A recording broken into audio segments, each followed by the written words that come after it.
మీరు 'ఘటన' అని ఒక సినిమా చేశారు సార్. అవును.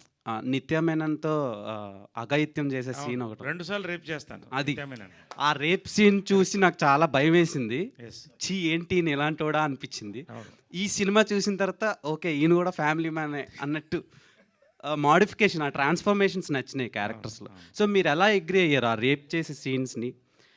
అక్కడదా? హ్మ్. ఎలా? ఎలా అగ్రీ అయ్యారు ఆ క్యారెక్టర్‌కి? నేనా? హ్మ్. ఐ బిలీవ్ బేసిక్‌గా నా నా యొక్క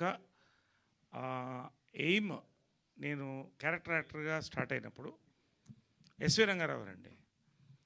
ఆయన తండ్రి పాత్ర పోషించారు, విలన్ చేశాడు, హీరో చేశాడు, లీడ్ రోల్ చేశాడు. So my focus was to do every character possible. దానికి నేను మెంటల్గా ప్రిపేర్ అయ్యాను. నన్ను యాక్సెప్ట్ చేశారు. ఎందుకంటే నేను అదే మీరు చెప్తున్నా ఐఎమ్ లిటిల్ డీవియేటింగ్. ఘటన ఇక్కడే చూశాను. ఇంటర్వల్ దాకా నన్ను చూసి మాట్లాడుతున్న లేడీస్ నన్ను తిరిగి చూడలేదు.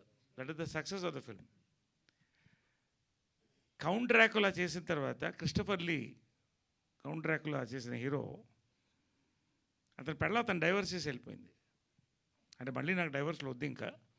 So I'm happy. So anyway so అంటే నేను అనేది ఏంటంటే ఆ పాత్ర ఇంపార్టెంట్ అండి.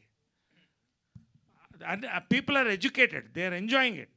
సో ఒక ఇమేజ్కి ఎప్పుడు కట్టుబడిపోతే అక్కడితో అయిపోతుంది మన